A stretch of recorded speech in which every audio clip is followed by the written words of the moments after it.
Aujourd'hui, on va ouvrir le podcast par un fait d'actualité. Nina, je te laisse nous en parler. Oui, je vais vous parler de la nuit d'Halloween du 31 octobre 2024 où malheureusement un tragique incident s'est produit lors d'une soirée de la Bringue. La Bringue, qu'est-ce que c'est pour rappeler ? C'est une soirée non mixte réservée uniquement aux femmes.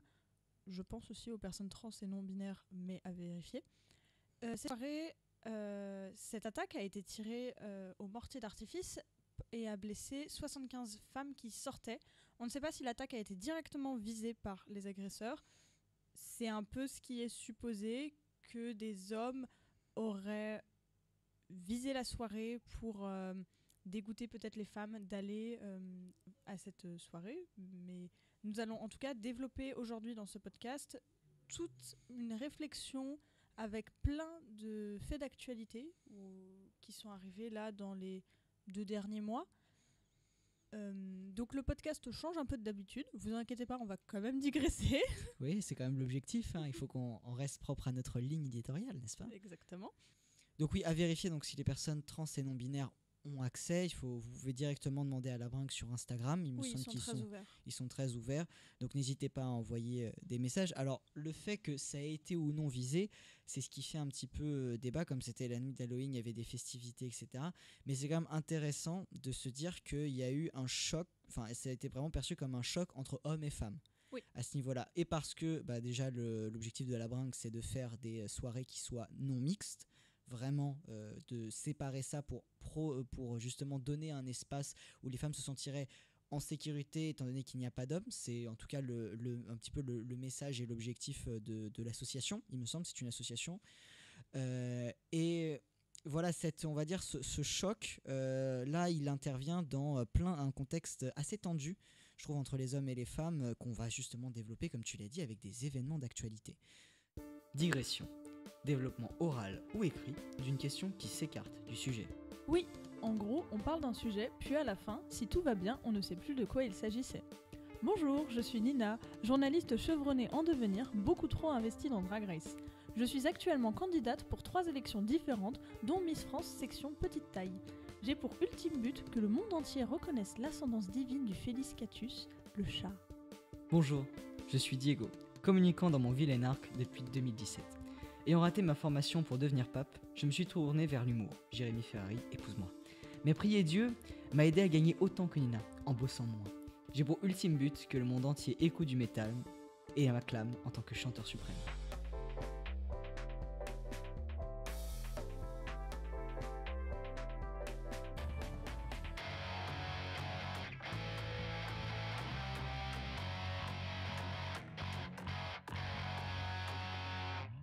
Donc on parlait de choc par cette actualité de la Bringue, parce que dans une société où on théorise le féminicide comme vraiment les hommes contre les femmes, par exemple, donc le fait de tuer des femmes, de tuer parce que c'est une femme, c'est ça qu'on nomme un féminicide, que ce soit le conjoint ou même dans la rue. Ces actualités qui continuent encore aujourd'hui, où des femmes se battent, peut-être il y a un arrangement, je pense pas. Il y a aussi un phénomène qui est apparu, et je pense que vous l'avez tous vu, c'est Tanaland.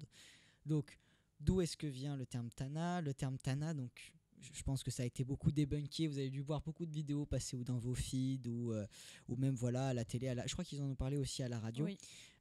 C'est justement de réutiliser. En fait, Tana, qui était devenu le nouveau mot, le synonyme, en fait, a été utilisé dans le rap, il me semble. Et justement, des féministes l'ont récupéré et réutilisé. En fait, elles se le sont réappropriées pour en fait créer ce qu'on appelle Tanaland, donc finalement le pays entre guillemets. Mais l'idylle. Voilà, c'est ça. Des en fait, femmes. voilà, qui devient l'idylle des femmes, exactement. Donc je te laisse continuer là-dessus. Non, mais tu as parfaitement revenu. Mais c'est ça, c'est l'idylle. Ce serait l'idylle des femmes, un endroit où les femmes pourraient s'habiller comme elles le souhaitent, sans être regardées comme un morceau de viande, sans risquer de se faire agresser, traiter de parce que dans tous les cas, ce sera le nom des citoyennes. Donc ça n'aura plus aucune valeur, ça n'aura plus cette connotation d'insulte et qu'on pourrait ne plus se sentir en danger. En fait, le problème est là, c'est qu'aujourd'hui, où on est censé vivre dans une société d'humains, on vit dans une société, en tant que femme, d'hommes, dominée par les hommes et de femmes, où les femmes sont complètement soumises par la peur, en fait. Même si elles sont pas soumises, on va dire directement, on leur met pas un pied sur la gorge H24, et encore. Je vais parler pour moi aussi, parce que je me définis comme femme. Je me sens en perpétuel danger quand je suis dans la rue le soir, par exemple. Et c'est là la problématique d'hommes contre femmes. C'est pas les hommes et les femmes ensemble, c'est les hommes contre les femmes. Donc forcément et c'est bien, je trouve, d'avoir la bringue pour avoir un espace où on ne se sent pas en danger, où on risque pas de se faire agresser, etc. Et d'ailleurs, on reprend les femmes qui se diraient que le consentement, en fait, ça n'existe plus quand on est entre femmes et qui viendraient taper les fesses d'une autre, alors que non, le consentement, c'est pour tout le monde n'importe quand. Et d'avoir aussi cet espace de récupération de Tanaland, de se dire que le rose appartient aux filles et c'est une couleur de pouvoir. Les talons, c'est du pouvoir. La mini-jupe, c'est du pouvoir. Alors, ça a été remis en cause. Par exemple, il y a une influenceuse qui disait « Mais est-ce que je m'habillerais vraiment comme ça à Tanaland avec mini-jupe, crop top et talons ? Et est-ce que ce serait pas pour le regard des hommes ?» Personnellement, je pense que non, parce que je vais pas m'habiller comme ça aujourd'hui pour le regard des hommes, justement parce que j'en ai peur. Donc... Après, alors juste pour revenir un peu sur la couleur rose, parce que tu en as parlé, pour ceux qui n'auraient pas suivi ou qui auraient juste vu le phénomène un peu de loin, le rose, c'est vraiment, en fait, c'est devenu la marque de fabrique de Tanaland, donc avec un drapeau rose, un passeport rose, pareil, une direction, on va dire, direction artistique, n'est-ce pas, du projet. Et de l'ours aussi. Voilà. Je sais pas si tu as vu passer, il y a un drapeau qui a été fait avec l'ours au milieu, parce qu'il y a eu beaucoup ce débat aussi dans l'élan, où la femme choisirait l'ours plutôt que l'homme si elle devait se retrouver dans une pièce enfermée avec l'un des deux. Effectivement, non, mais là où ce que je veux dire, c'est que c'est quand même fou qu'on en arrive là à se dire ouais, en fait, l'homme c'est pire qu'une bête sauvage, quoi. Enfin, il y a vraiment cette idée là. Après, bon, l'animal homme est le pire de tous. C'est un peu l'image qui est donnée et je trouve ça dommage. Maintenant, c'est une réalité qui en fait qui est pas à moi de définir, hein, parce que même si moi je suis gentil, il y a plein de personnes qui le sont pas et on va pas dire oui non mais les autres sont gentils alors qu'en fait c'est une majorité. Tu sens la problématique dans ton propos là ou pas? Non, je sens la problématique dans l'idée où tu ne peux pas, parce que toi tu es gentil, dire que tout le monde est gentil. Et c'est pas même possible. pas, en fait, tu peux pas dire en tant qu'homme. Oui, de toute façon, à partir de là, tu peux pas dire en tant qu'homme que toi t'es gentil. Tu sais, il y a toutes ces théories sur le nice guy dans les séries, genre Ross dans Friends, qui se définit comme mais moi regarde tout ce que je fais pour toi, Rachel, donc je t'aime, je t'envoie plein de cadeaux et tout. Forcément qu'il y a des hommes qui te tournent autour, donc moi je veux te protéger, etc. Et en fait, il ne se remet jamais en question sur les émotions, ou très rarement en question sur les émotions de sa compagne. Mais lui, il se dit mais moi j'ai jamais rien fait de mal, etc. Il est quand même sorti avec une étudiante, il l'a trompée. Enfin, après il y a des gens qui vont me tomber dessus parce qu'ils étaient en break. Mais voilà, en fait, un mec qui se dit en fait c'est le truc de pas tous les hommes. Moi je suis gentil. Aparté refermé. Aparté refermé, mais aparté nécessaire. Comme quoi, on évolue tous les jours. Voilà. Mais effectivement, donc il y a aussi cette idée de j'aime pas le terme, mais bon parce qu'il a été donné un peu à la rigolade, le terme de Charoland. De Tanaland versus voilà, c'est ça, un petit peu cette idée de voilà, on va faire vous faites Tanaland le pays des femmes, nous on va faire Charoland le pays des hommes, et toi tu vas dire on ne vous interdit pas de le faire. En fait, dans tous les cas, c'est déjà un peu le cas, et c'est comme la bringue. Je sais pas si les hommes sont jaloux du fait que les femmes ont une soirée juste pour elles, mais enfin, on vous interdit pas de le faire, les hommes. C'est juste que je pense que vous avez besoin pour beaucoup de femmes dans vos soirées, parce que sinon ça vous paraît trop calme, ou vous vous sentez trop à l'étroit dans vos masculinités fragiles. Non, je suis en attaque là. Oui, est-ce que je peux m'exprimer là-dessus sur cette idée des soirées? Non, c'est un thème sur les Et du coup, pourquoi je pense que les mecs peuvent avoir des soirées non mixtes. Maintenant, je pense que quand tu vas en soirée, il y a beaucoup de personnes, et je pense hommes comme femmes, qui y vont pour rencontrer des gens en fait. Mais bien sûr. Donc là, tu vois, c'est déjà pas le même contexte. Peut-être que quand tu vas dans une boîte de nuit justement pour femmes, Tu peux rencontrer des gens aussi. Non mais tu peux non mais je suis d'accord, mais ce que je veux dire c'est que tu vas, à moins que voilà vous êtes attiré par les femmes et c'est ok parfait, ce que je sous-entendais. oui je sais que c'est exactement ce que tu sous-entendais, mais pour par exemple les femmes qui sont hétérosexuelles et qui ont juste pas envie de rencontrer quelqu'un, elles sont en fait elles ont cette possibilité et qui ont pas envie de se faire emmerder aussi, et surtout ça elles se font cette soirée là voilà en discothèque, etc. Enfin en discothèque ou non mais en discothèque. Non. T'as pris 30 ans. J'ai pris 30 ans d'un coup, t'as vu hein. Ah les 20 ans ça tape. non mais voilà, en boîte et même si tu peux danser, etc. Moi je suis plus dans un truc métal, donc la danse, bon. Disons qu'on tourne très vite sur nous-mêmes et on se jette les uns contre les autres. C'est pas exactement le même type d'ambiance. Ça me fait peur ce genre de vidéo. Les Wall of Death. Un jour. Mais les pogos surtout, où je vois, surtout dans les concerts de rap, des gens qui chantent une chanson, je ne sais plus d'où ça vient, je ne m'y connais absolument pas, une chanson où ça fait j'ai dit pute, oui. Et en fait ils sont tous en rond avant de se jeter en mode pogo, et pour le coup ils sont tous limite à poil. L'enfer d'une femme, pour moi je trouve ça ultra dangereux. Oui. Ça me fait peur premier degré. S'il y a que des mecs, ça va. Maintenant, bon, je sais pas. Non, mais je suis d'accord que ça peut être dangereux. Et oui, même les Wall of Death et les Pogo, c'est quelque chose. Il faut faire attention. Mais en fait, là où il y a un choc pour moi, c'est que tu vois, il y a des chansons dans le rap où il y a des mots comme ça, où la femme est reprise comme un objet, etc. Ok, c'est une culture du rap, etc. Et même maintenant, c'est changé. Et il y a des chansons de rap que j'aime, donc je fais pas une généralité sur ça aussi. Et même pas que dans le rap, en vrai, même dans les années 2000-90, il y avait plein de chansons où Blurred Line avec Pharrell Williams et je sais plus comment il s'appelle, où la chanson elle a un caractère un peu sexuel, et où je suis un peu en mode bon, en vrai c'est pas très féministe comme chanson, mais on aime bien, c'est pas le souci, c'est juste le fait de se dire qu'il y a un vrai choc et il y a pas de remise en question possible. On se dit que c'est la solution de facilité de faire ça, de prendre une chanson, de sexualiser et de mettre une femme comme objet sexuel, alors que où est-ce que t'as vu une femme en fait qui remettait un homme en place d'objet sexuel? Et là je viens d'avoir peut-être un exemple, en vrai c'est peut-être Call Me Baby. So call me baby. Yeah. No. Oui, j'adore cette chanson. Mais juste par rapport au clip, en fait. Oui, par rapport au clip, je comprends. Juste, je suis désolé, j'ai complètement répondu à côté de ta question. Moi, je pensais que tu me parlais de l'acte de Pogo et pas tellement du fait que les textes de rap peuvent être très durs envers les femmes à ce niveau-là. Mais les deux. En fait, le fait d'associer les Pogo comme ça, d'avoir que des hommes qui chantent ça, et qui ne se remettent peut-être pas en question après, c'est là où c'est problématique. En fait, pour moi, on peut écouter ce genre de truc tant que peut-être il y a une remise en question après. Ce qui peut être plus problématique, c'est la question d'empathie que l'homme qui va écouter ça va avoir ensuite envers une femme. Quand une femme va lui raconter, là je me suis encore fait traiter de pute en sortant de boîte, ou juste en marchant dans la rue en plein jour, et au lieu de dire oh mais pas tous les hommes, moi je ferais jamais ça, etc.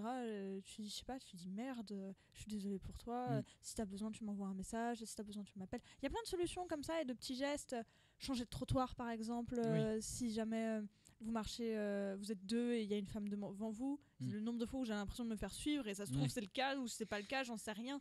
C'est super flippant, on en arrive là en fait, à être complètement parano, et on croit plus les femmes parce que on se dit qu'elles sont complètement parano. Oui. Et même les femmes entre elles se croient plus, ou même elles-mêmes elles se croient plus. Elles se sentent surveillées. Vous vous sentez surveillée, je pense pas mal. Après tu es sans doute mieux placée que moi pour dire ce que je me sens surveillée, mais il y a des fois où c'est vrai et il y a des fois où c'est pas vrai. Sauf que qu'est-ce que je fais en fait? Tu peux pas. Mon instinct me dit je me sens surveillée, ça se trouve c'est absolument pas le cas. Mais ça, c'est pour ça que malheureusement, je pense que ce que tu parles, c'est beaucoup quelque chose que tu ressens, du coup, et ce ressenti-là, finalement, ça même, pour moi, on aura beau faire tout ce que on peut, à un moment donné, il y a une perte de confiance. Donc à ce niveau-là, pour regagner cette confiance-là, c'est quelque chose qui va prendre du temps. Mais c'est pour ça que peut-être pour les hommes, il faut conscientiser ces événements-là. Et toutes ces dynamiques-là de choc du fait que les femmes se pensent contre les hommes, que les hommes ensuite vont se penser contre les femmes parce qu'ils vont tomber sur trop de réactions de misandres, donc de femmes qui détestent les hommes, et de réactions extrêmes du féminisme, alors que pour la plupart, c'est juste un ras-le-bol et à se dire en fait, on en a marre, on aimerait vivre sans avoir à se dire purée, est-ce que je me mets en basket ou est-ce que je me mets en talons, ça dépend, je prends le métro, je prends le Uber, mais même dans le Uber, je suis pas tranquille. Ouais, Faut c'est souffler un peu, voilà, hein, c'est ça, c'est que c'était finalement censé être une soirée sympa. bah ça voilà, c'est ça que et maintenant après ces comportements là, bon voilà, il y en a qui vont dire oui, non mais on n'a plus le droit de vivre etc. Mais en fait vous vivez pas non plus en fait, c'est comment est-ce qu'on fait? À partir de là, il La faut qu'on trouve liberté des uns s'arrête là où Mm. commence celle des autres. exactement. C'est pas la constitution. Attends, C'est pas Jésus. c'est pas Jésus.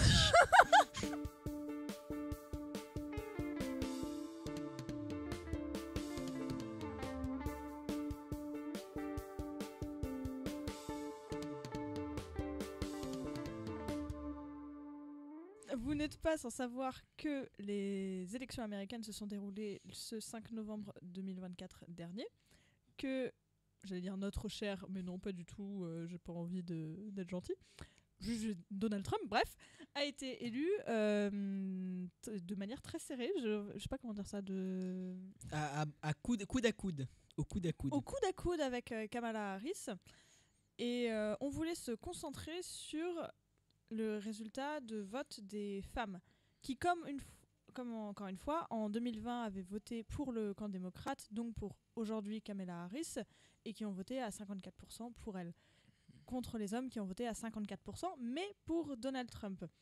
Donc nous, on se posait la question en discutant avec des profs et aussi en regardant des articles. Cette question, en fait, que l'économie est importante aux États-Unis, que Donald Trump a beaucoup parlé d'économie dans son programme, ce qui a plus plaire à une majorité d'électeurs, mais que Donald Trump, quand même, dans son programme, pointe l'avortement comme un péché, donc de cette idée aussi avec Jésus, bref, pointe ça comme un péché, et là où des femmes, en fait, auraient voté plus pour Kamala Harris, ce serait parce que l'économie deviendrait obsolète quand, en fait, la vie et le choix devient plus important. Oui. Qu'en penses-tu? Bah alors, déjà, juste pour dire, on sort pas ces chiffres du chapeau, ils viennent du coup le Edison Research à Reuters. L'agence Reuters, C'est l'agence de Reuters, presse. l'agence de presse. Donc, effectivement, comme tu l'as dit, l'Amérique a une grosse histoire avec l'économie où c'est quelque chose qui est très débattu. Effectivement, ça montre bien que 54% des femmes, c'est tout juste la majorité, mais une majorité quand même, qui qui sont inquiètes de voir leurs droits en particulier justement ne plus être valides et devenir obsolètes et voire même être carrément menacés. Et aussi du coup ces droits impactant leur bien-être qui impactent directement leur situation immédiate. Je pense que nous en France c'est un peu pareil, c'est-à-dire que si nous on veut bien quelque chose pour l'économie qui soit qui puisse justement nous aider à remonter la pente, à pouvoir mieux vivre, etc. Mais quand on vient toucher à nos droits, il y a généralement un ras-le-bol général et qui s'exprime. Je pense notamment à la réforme des retraites qui a fait beaucoup de bruit, même si la réforme a fini par passer parce qu'on est trop bon, trop con. Le fait est qu'il y a eu quand même, je crois, c'était un mois de grève qui a quand même été à peu près un mois, un petit peu moins, qui a quand même été très compliqué. Quand il y avait des manifestations presque tous les jours. Nous, notre fac, elle a été bloquée. Donc voilà. Donc c'était vraiment très tendu à ce niveau-là, et il y a eu ce ras-le-bol qui est remonté. Et là, je pense que les Américains, et les Américaines en particulier, là, c'est exactement ce qu'elles sont en train de vivre. Et là, en fait, elles ont peur. Bien sûr. Moi, déjà, quand l'arrêt Roe versus Wade a été arrêté, supprimé par Donald Trump, je sais plus quand. C'était quand, en 2020, je crois. Oui, peut-être. À la fin de son mandat. À la fin de son mandat, en 2020, parce que une des juges fédérales est malheureusement décédée, et je crois que c'était Roe, je sais plus quoi. Pardonnez-moi pour son nom. Oui, on remettra la source. En fait, à ce moment-là, j'avais eu très très peur pour la suite, parce que les États-Unis ont un impact et une influence extrême et beaucoup trop élevée sur le reste du monde occidental et en général, en fait. Et c'est flippant. Vraiment, oui. C'est flippant pour ce que ça en dit de la suite. Alors, En vrai, en France, on n'est pas nouveau. On a eu les élections européennes et législatives il y a peu de temps. Bardella et toute la clique sont arrivés très haut dans les sondages, au point que aux élections européennes, ils ont remporté la majorité des voix. Donc, est-ce qu'on se laisse influencer ou quoi, sachant que Joe Biden était déjà au pouvoir, président à ce moment-là? Je sais pas, en fait ça continue, la montée du fascisme et la montée de l'extrême droite, elle est là de plus en plus, elle monte de plus en plus, et en discutant, il y avait vraiment une impression de retour en arrière, ou de cycle, de boucle, avec ce qui s'est passé juste avant la Seconde Guerre mondiale. Et c'est ça en fait qui est encore plus flippant. Pour le droit des femmes aussi, de se dire mais il sera jamais acquis. C'est Simone de Beauvoir qui disait à la moindre crise économique, le droit des femmes va être remis en cause. Ouais. Bah, c'est vrai que c'est là où c'est quand même grave. Après, le problème en fait, c'est que ça vient des sociétés aussi. Comme tu l'as dit, alors tu parlais de Jésus tout à l'heure, sachez que tous les catholiques ne souhaitent pas l'avortement quand même, hein, mais c'est, disons que dans la pensée alors catholique, et je pense aussi c'est un principe. dans les principales religions monothéistes, socialement, et là je vais revenir donc sur les États-Unis, la religion chrétienne, elle est très importante aux États-Unis, même si c'est pas tellement la religion catholique, c'est plus c'est en fait une autre branche du christianisme, parce qu'il y a pareil, c'est qui vient des pèlerins, c'est quelque chose d'un peu différent, c'est pas que du catholicisme, parce que pareil, le gospel par exemple, il y en a beaucoup dans les églises américaines, il me semble que c'est pas justement du catholicisme. C'est du christianisme, mais c'est marqué genre dans leur Bible de faire du gospel, c'est génial. Non, mais c'est pas marqué dans leur Bible, mais ce que je veux dire, c'est que dans la vision des célébrations, dans leur culture et dans leur vision de la célébration, c'est quelque chose, et pareil, c'est quelque chose qui vient beaucoup des Afro-Américains. Donc oui, pareil, d'une reprise de s'approprier cette religion. C'est pareil, il y a les témoins de Jéhovah aussi, c'est autre chose. Donc voilà, il y a encore, en fait, il y a beaucoup de visions là de la religion chrétienne et d'interprétation qui aux États-Unis prédominent. Et il y a plein on va dire, de petits clans de religion chrétienne, mais qui du coup appartiennent à différentes affiliations. Les Amish. Peut-être, oui. Les Amish, c'est une branche aussi de. Il me semble, il faudra vérifier. Mais voilà, mais pour revenir là-dessus, c'est que dans leur format de société, c'est quelque chose que eux considèrent comme bon. Et c'est ça aussi en fait où c'est là où on voit bien que le 54% des femmes, ça veut dire qu'il y a une majorité, mais c'est pas une grosse majorité, ce qui fait qu'il y a beaucoup de personnes encore qui vivent dans cette optique-là, et en fait ils choisissent Trump parce que ça correspond à leurs convictions, et en fait comme c'est quelque chose qui est très polarisé, et qu'il y a d'un côté des féministes très engagées qui qui estiment que ces droits-là, il faut les défendre, et moi je suis d'accord avec ça, qu'il faut les défendre, et que le droit à l'avortement c'est quelque chose qui est essentiel dans son corps, parce que pour une femme c'est quand même quelque chose d'important, de choisir de donner la vie, et choisir de ne pas donner la vie, et de se sentir prête ou pas, et ça dépend évidemment des situations, en cas de viol, de violence, etc. Et tout simplement aussi des fois de pas pouvoir pour le moment, parce que économiquement, etc. Mais même au niveau de la santé aussi. Et même au niveau de la santé, parce que ça peut être dangereux pour la femme, etc. Et en plus, le fait d'interdire l'avortement dans la loi ne l'empêche absolument pas. C'est ça. C'est juste que ça tue encore plus de femmes. Oui, parce qu'elles vont le faire, si jamais elles ont décidé d'avorter, elles vont le faire illégalement à ce moment-là. Et là, c'est beaucoup moins sécurisé, et le risque de mort de la mère, ou de la femme en l'occurrence, est mis en danger. Et ça, pour revenir du coup, parce que là on a pas mal digressé, on a beaucoup parlé, pour revenir sur cette idée des États-Unis, c'est que leur vision, elle est très divisée. Et qu'à partir de ce moment où leur vision a été très divisée, ça reste leur vision en fait. Tout comme dans les pays peut-être asiatiques où il va y avoir une autre vision de la femme, etc. C'est leur vision sociale. Ouais, et c'est là en fait où c'est un impact trop gros sur le reste. C'est ça. Les États-Unis, on leur donne trop de crédit en fait. C'est une des nations les plus puissantes au monde. Après, ouais, c'est la deuxième. La Chine est première. J'ai vu là, juste avant de venir sur TikTok, une analyse d'un film très blockbuster américain de Hunger Games. Oui. Dans le deuxième épisode, Peeta, le love interest de Katniss, dit à la population riche du Capitole que Katniss est enceinte, ce qui est faux. Oui. Katniss qui va devoir recombattre dans l'arène, qui est une gosse, enfin elle est adolescente dans les films, personnages, et même c'est pratiquement que des adolescents qui vont aller se battre, etc. Et là, en fait, donc il dit ça, et elle analysait ça comme une vision politique, que le cinéma a une vision politique par cet événement-là, parce que on envoie une gosse se battre dans l'arène, ça pose aucun problème. Par contre, à partir du moment où elle est enceinte et que ça peut tuer les cellules d'un potentiel bébé, là, le Capitole est outré qu'elle soit enceinte et que le Capitole va l'envoyer se combattre dans l'arène alors qu'elle est enceinte, alors que du coup, le bébé risquerait de mourir. Oui, et que... c'est même pas en fait la vie d'elle qui est encore enfant en fait. Oui, c'est vraiment le plus d'intérêt sur les cellules qui ne sont même pas encore nées, qui ne sont même pas considérées comme un bébé encore à part entière, comme un être humain. Plus d'importance sur ça que sur la vie d'une enfant déjà. Et même j'avais vu aussi des spots publicitaires sur le fait que c'est pas possible d'adopter pour un enfant, par contre c'est interdit d'avorter. Le discours est complètement incohérent. Oui.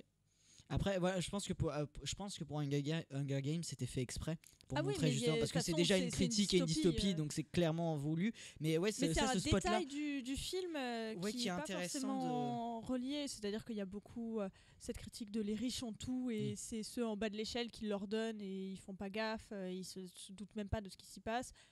Du pain et des jeux. Voilà, c'est leur donner les ressources et du divertissement pour que le peuple reste bien docile. Et là tu fais très bien la transition vers la fin de notre partie film, parce que justement, oui, les Américains, c'est aussi Hollywood.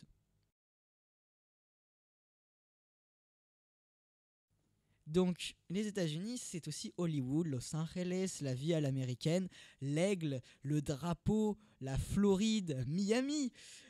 Voilà, tout ce beau monde et toute cette réalité un petit peu des États-Unis, c'est une symbolique de réussite et aussi de prospérité qui se voit dans les films, mais aussi dans les représentations qu'on se fait de l'Amérique, de ce que nous on aimerait aussi avoir ici en France, parce que pareil, on parle du rêve américain, on parle justement d'un objectif à atteindre, quelque chose vers quoi aller, et on le sait, et vous le voyez là, je pense qu'on peut clairement le dire, les États-Unis, c'est aussi une représentation de symbolique qui se sont ancrées dans notre vision de c'est quoi la providence, c'est quoi l'État-providence, c'est quoi l'État où en fait, enfin le capitalisme pur dans lequel tout le monde peut réussir, tout le monde peut s'enrichir et tout le monde peut avoir sa maison, sa corvette, etc. C'est ça, cette vision complètement idéalisée du capitalisme.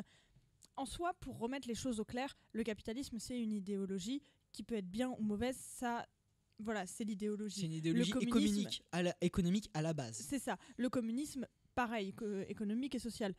C'est des manières de fonctionner. Aujourd'hui, on a décidé d'être dans un monde capitaliste. Le souci, c'est que pendant des années, on a idéalisé ce monde capitaliste par justement des symboles, comme tu le disais, qu'on a complètement ancrés, parce que les États-Unis, pendant la guerre froide de 1940, c'est 47-46. Jusqu'à 1991, c'est la guerre froide, c'est une guerre de pouvoir physique, mais pas trop non plus, un peu indirecte avec la guerre du Vietnam et les États-Unis, entre du coup l'URSS et les États-Unis, mais c'est aussi beaucoup de soft power. Le soft power, c'est par la culture donner une vision du pouvoir plus douce, du coup, faire passer les idées de manière plus douce, influencer en douceur vers une idée du coup idéalisée du capitalisme, du RSS comme mauvais, méchant, des nazis. Donc il y avait les ennemis de la nation. Qu'est-ce que je dis, moi, les nazis comme méchants. Oui, les nazis comme méchants.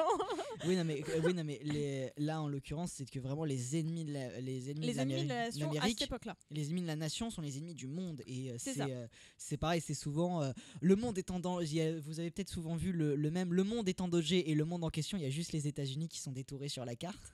Et en fait, c'est cette idée où vraiment tout tourne autour des États-Unis, et que finalement les États-Unis sont une réalité qui s'applique au monde entier. Et un des exemples qu'on a tous en symbolique, et pourtant qu'il y a un film qui date de ce soft power, c'est le film Rambo, sorti en 1983. 83 en salle, il a été fini en 82. Et qui parle du coup de la guerre au Vietnam. C'est ça, en fait, Et- il parle des séquelles de la guerre. Alors là, où on va dire où c'est quelque chose. Je vais prendre le relais là sur le film, les films, parce que du coup là on va parler de la vision de la masculinité. Parce que en soi, le film Rambo, il reste quand même un peu une critique de la guerre du Vietnam. Oui. Donc il y a quand même un peu cet aspect où voilà, c'est donc l'histoire de John Rambo qui est ce qu'on appelle un béret vert. Donc c'est quelqu'un qui a été récompensé pendant la guerre du Vietnam. Et en fait, comme en fait les vétérans sont très mal accueillis quand ils sont de retour au pays et qu'il y a très peu de reconnaissance pour les militaires justement qui ont fait leur service, et ça encore aujourd'hui. Les vétérans aux États-Unis, c'est vraiment un vrai problème où ils sont très mal. Quand ils reviennent, ils ont des séquelles psychologiques qui sont pas refermées, ils sont pas aidés et ils se retrouvent très souvent à la rue, complètement drogués, alcoolisés et finalement sans personne sur qui compter. Donc Rambo, il illustre très bien cette critique du coup des séquelles de la guerre du Vietnam et de la guerre américaine. Par contre, voilà, on va dire que en termes social, et là on va revenir un peu sur la définition de la masculinité, il donne un symbole très fort de qu'est-ce qu'un homme doit être, comment est-ce qu'il est, que voilà, c'est quelqu'un qui est prêt à, qui est quelqu'un qui est torturé, qui est prêt à faire des sacrifices, qui est prêt à faire la guerre, qui est prêt à se défendre et qui est prêt à se battre à fond, qui est fort, etc. Et pareil, cette image aussi de Rambo et de Arnold Schwarzenegger, c'était vraiment à ce moment-là les deux très gros, les gros blockbusters et vraiment la définition de la masculinité. Mais voilà, mais c'était les deux grosses stars de la masculinité à ce moment-là. Donc ça donnait vraiment, on peut clairement le voir. Hein, pareil, les scènes où Rambo est en débardeur, etc., transpirant, suant de sueur, etc. Enfin voilà, c'est quelque chose qui donne, pareil, une idée de l'effort. Moi là, je parle de cette idée-là comme celle de l'effort et d'un film qui s'adresse aux hommes et qui donne un modèle aux hommes à suivre. Parce que je pense que et un stéréotype, et un aux stéréotype femmes à aimer. entretenir. Oui, après je sais pas si forcément, je pense que Rambo, de par son approche très guerrière, etc., je pense que l'audience visée était une audience masculine, Oui, en fait. je pense aussi. Et je pense que pareil pour les femmes, on va être sur des représentations un peu plus épurées, moins dans la violence, plus dans, on va dire, dans la force douce. Tu vois, il y a un peu les rom-com, un petit peu. On va être sur une autre image. Pareil, je pense par exemple à Love Actually. Par exemple, il y a beaucoup de cette idée de la masculinité, mais faible, quelque chose qui vient un petit peu, tu vois, qui vient un petit peu te séduire en fait, plutôt que Rambo, tu vois, s'impose plus comme un symbole de qu'est-ce que doit être la La masculinité. virilité. Exactement, un symbole de virilité plus que de masculinité, de séduction. Il y a une différence à ce niveau-là. Ouais, c'est vrai.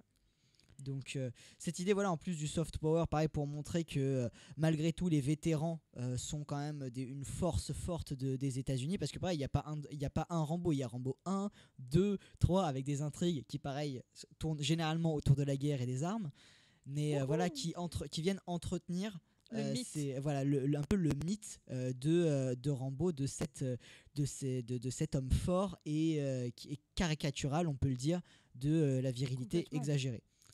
Après, du coup, voilà, est-ce que tu veux qu'on parle un petit peu de Barbie ? Oui, du côté des femmes, l'archétype de la féminité et de ce que doit être une femme, ça doit être Barbie. Donc là, on va parler un peu du film de Barbie qui est sorti en 2023. L'actualité est un peu passée, mais il a fait grand bruit, donc nous allons un peu reprendre ça. Mais Barbie, à l'époque, est ce qu'on avait comme image de la Barbie parfaite, qui ne parle pas, qui obéit uniquement à Ken, c'est pas comme ça que je veux le formuler, mais en tout cas la poupée qui ne parle pas et qui est jolie et qui est blanche, blonde et parfaite. On voulait l'associer à cette idée aussi du cinéma développée par Laura Mulvey en 1975 du male gaze, qui est le plaisir visuel dans le cinéma narratif, donc qui est l'idée d'objectiviser la femme, de la mettre en face d'un regard masculin, de 3 regards masculins pour être exact, celui du spectateur, celui du réalisateur et celui de la caméra. La caméra est masculine apparemment. Mais du coup... C'est un objet, d'accord ? C'est un objet, c'est vrai. Mais du coup, de montrer, par exemple, de morceler le corps de la femme sans jamais montrer vraiment sa personnalité, sans jamais vraiment montrer son visage, ou alors de, pareil, objectiviser, même sexualiser son visage, par exemple sa bouche ou ses yeux, sa manière de regarder, sa manière d'ouvrir la bouche. Mais on ne s'intéresse pas au fond, c'est uniquement en surface, c'est très superficiel. Et Barbie, en tout cas, le film se voulait très féministe et changer cet aspect de la Barbie qui ne parle pas, qui n'est pas très indépendante, etc. Et du coup, de la montrer comme un peu Tanaland, je pense que représentatrice de Tanaland dans un monde très rose, dans un monde où les femmes ont la main sur tous les plus grands aspects de la société, que ce soit scientifique, président et j'en passe. Des métiers qu'on va plus habituellement donner peut-être plus aux hommes. Ici, Barbie est maîtresse de son monde et Ken est simplement là pour lui plaire. En fait, c'est une inversion. I'm just Ken, c'est vraiment I'm just Ken. C'est vraiment une inversion des rôles normalement. Mais mon avis personnel, ce film n'est pas ultra féministe, à part le monologue de la femme, je sais plus comment elle s'appelle, qui dit tu dois être ça mais tu dois pas être trop ça, tu dois être ça mais pas trop ça, etc. sur comment doit se comporter une femme, qui est très révélateur de notre société d'aujourd'hui pour plaire aux hommes et ce qu'une femme doit faire pour plaire aux hommes. Je l'ai pas trouvé si féministe que ça, puisque c'est un peu un retour à zéro. On ne parle pas forcément d'égalité entre les hommes et les femmes en fait dans ce film. C'est au final, à un moment, Ken reprend le pouvoir sur Barbie. Ensuite, Barbie reprend le pouvoir sur Ken. Et au final, il n'y a jamais d'équilibre, en fait. Il n'y a jamais d'équilibre. C'est tout blanc ou tout noir. C'est très féminité, masculinité, blanc, noir. C'est très binaire et il n'y a pas d'entre-deux. Il n'y a pas de nuance, en fait. Et c'est là, moi aussi, où moi, j'ai pas vu le film Barbie, mais j'ai vu beaucoup d'analyses, des images, etc. Et ce que j'ai trouvé dommage, alors désolé, je vais vous spoiler, c'est par rapport à la fin. La fin, en fait, c'est les Barbies rétablissent le gouvernement féminin parce que les Ken sont trop occupés à se battre, en fait, sur la plage. Et c'était le jour d'aller voter, ils ont oublié. Et du coup, tout revient comme c'était avant, tout dans le meilleur des mondes. Et en fait, je trouve ça un peu dommage parce que ça nous invite en fait à travailler les uns contre les autres plutôt que de travailler ensemble pour quelque chose de mieux. Alors c'est très idéalisé, évidemment que bon, ça reste un film, peut-être que c'était voulu, peut-être que cette critique de dire de faire que Barbie tout revienne à zéro comme avant, c'est pour dire voilà, là vous voyez, on n'a pas été aussi, c'est à vous de faire que l'équilibre y revienne. On va vous montrer très bien une société gouvernée par les femmes, ça vous fait peur ? Alors à trouver un équilibre, parce que c'est peut-être ça aussi. C'est exactement ce qui se passe pour les femmes aujourd'hui dans ce monde-là. C'est ça, en fait. Charoland, en fait, c'est pas une utopie, ou une dystopie, c'est la réalité pour beaucoup de femmes. L'année dernière, il y avait le chiffre sorti par nous toutes, 97% des femmes disent s'être fait agresser au cours de leur vie au moins une fois. Et c'est énorme, c'est 100%, donc pas tous les hommes peut-être, mais toutes les femmes sont concernées. C'est ça, exactement ça. J'ai trouvé un truc intéressant, peut-être que tu voudrais le regarder. Alors il est très mal noté, d'accord, mais c'est un film de Schwarzenegger qui s'appelle Junior, et en fait où Schwarzenegger tombe enceinte. Enfin tombe enceint. Ouais. À mon avis, tu vas vouloir le regarder. Non, mais je veux bien le synopsis. Non, mais voilà, le synopsis, donc en fait, c'est des gynécologues qui font des tests pour justement c'est pour donner une grossesse en fait aux femmes, de leur assurer une grossesse sans risque. En fait, de perdre la vie pendant la grossesse et que l'embryon se développe bien et que du coup la naissance se fasse sans difficulté. Et en fait, le gynécologue, en fait, il teste lui-même le produit en fait sur lui, sauf que du coup, il tombe enceint. Et je te jure que Arnold Schwarzenegger dit cette phrase. Attends. Arnold Schwarzenegger dit cette phrase. Mon corps, mon choix. Ça m'a fait très très rire. Je suis sûre que si les hommes avaient dû être enceints, il n'y aurait pas ce problème-là. Bon, le film est très mal noté, mais si jamais vous voulez aller le voir pour rigoler un petit peu. Ça a l'air tiré par les cheveux. Ça a l'air très tiré par les cheveux. Je pense que c'est pour ça qu'il est si mal noté. Mais vraiment, entre Terminator et ça, laissez son corps tranquille. Non, mais voilà. Mon choix, c'était peut-être un appel à l'aide. Hein. Oui, peut-être. Effectivement. Donc voilà, ce film d'Arnold Schwarzenegger qui est un petit peu bizarre, mais vous pouvez quand même aller le regarder si vous voulez.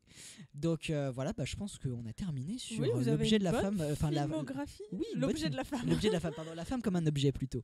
La femme comme un objet, les inégalités de genre. Vous avez une très bonne filmographie pour les vacances.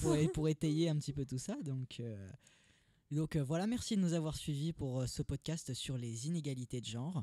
J'espère que vous avez pu apprendre plein de choses et que justement, comme a dit Nina, vous avez une liste de films pour les vacances. C'est pas du tout les vacances. C'est pas du tout les vacances, mais c'est pas grave. En tout cas, c'était digression. Et n'oubliez pas, la philosophie ne nous apporte pas une vérité universelle, mais bien des réflexions qui s'entremêlent autour d'elle. Nous nous retrouvons tous les 24 du mois, sauf vous avez vu la petite exception du 14. Mais nous vous disons à une prochaine et à bientôt.